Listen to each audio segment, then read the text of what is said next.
Let's look at the starting lineups. Arsenal set up in a 4-3-3.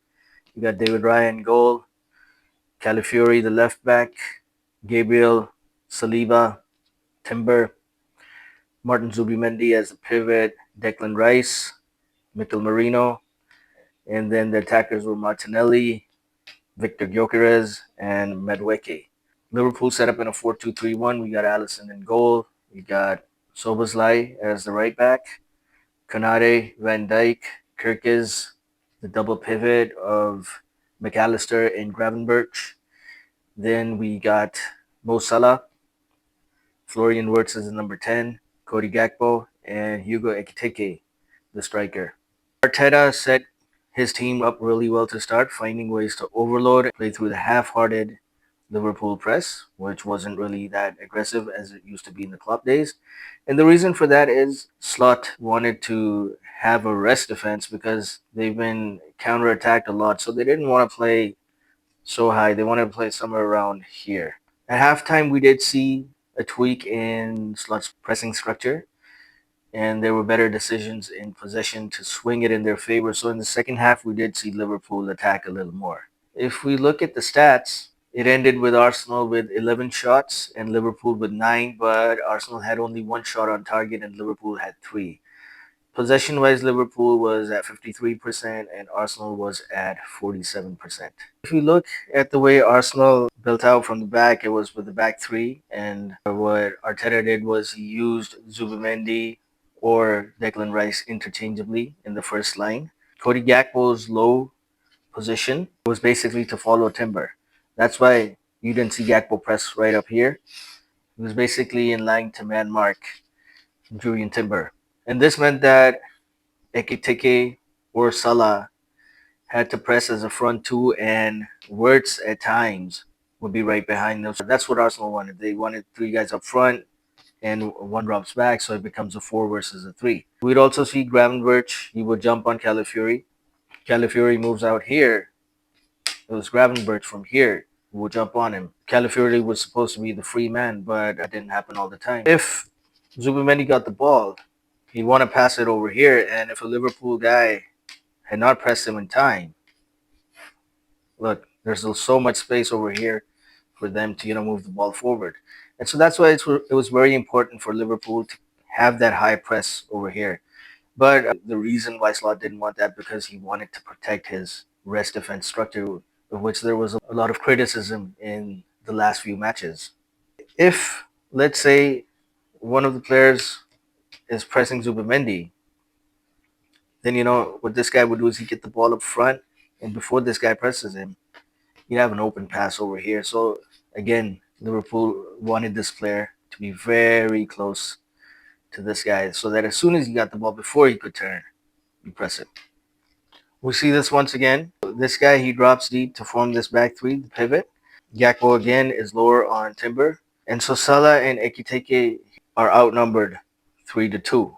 And so even if 2 Arsenal guys are here forming this double pivot, you need 2 Liverpool guys on him. So you see Maka and Wirtz on Merino and Rice over here. That is why Gravenberch is forced to focus on Calafiori, who's the free man.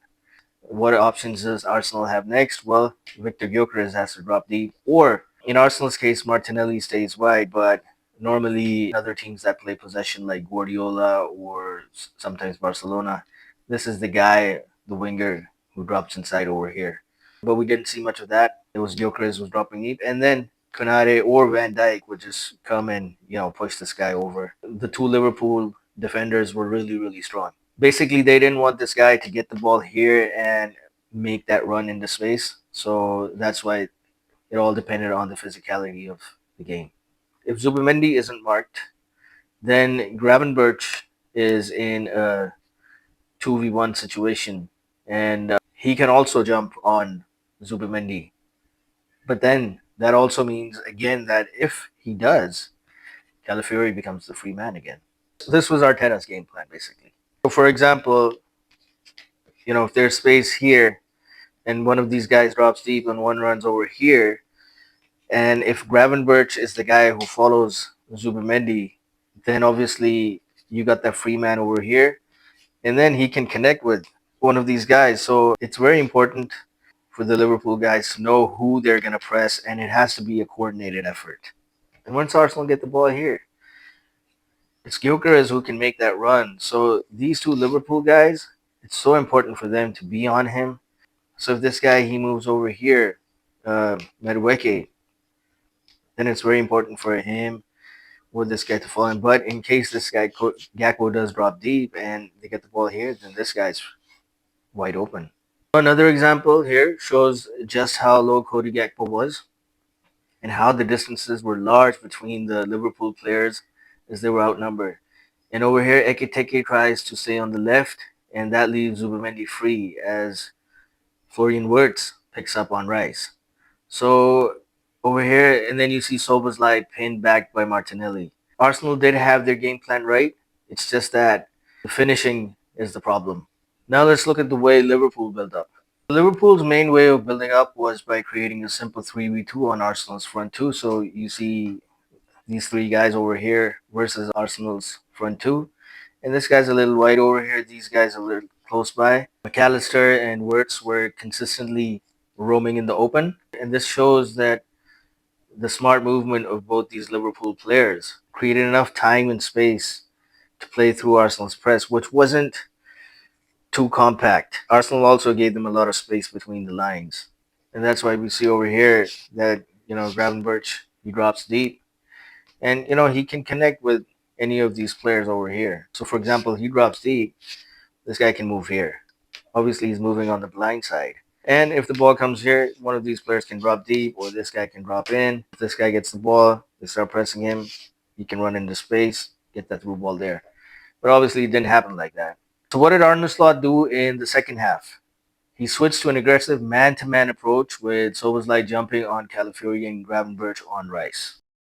If we look at Slot's man-to-man approach, here's Calafiori. Szoboszlai jumps on Calafiori over here. Gravenberch over here who jumps on Declan Rice. And this is David Raya, and this is Arsenal's build-up. So these two Liverpool guys, Salah and Gakpo, are pressing Arsenal's two defenders. And so this forced Arsenal and David Raya to go long. And over here, there was the battle for the second ball, which obviously Liverpool won. Backline would, shuffle with Konate on Martinelli. And this would leave Liverpool without a +1, but it would still match Arsenal's 3v3. So Salah and Ekitike are ready to block the pass to the right center back and press the goalkeeper. And another amazing thing about Liverpool in this game was Virgil van Dijk in possession. So he had this calmness to take his time, play those between the line passes to the Liverpool midfielders. Wirtz, he did better in the second half. Rice or Zubimendi would lock onto him because of his high positioning. This also meant that Arsenal couldn't fully engage in a high press. The problem with Salah was that Calafiori was on him the whole match. And in this whole game, he just got one shot, and that well into the second half. So things are slowing down for Salah. I think he's also missing Trent Alexander-Arnold, the overlapping runs that used to be made.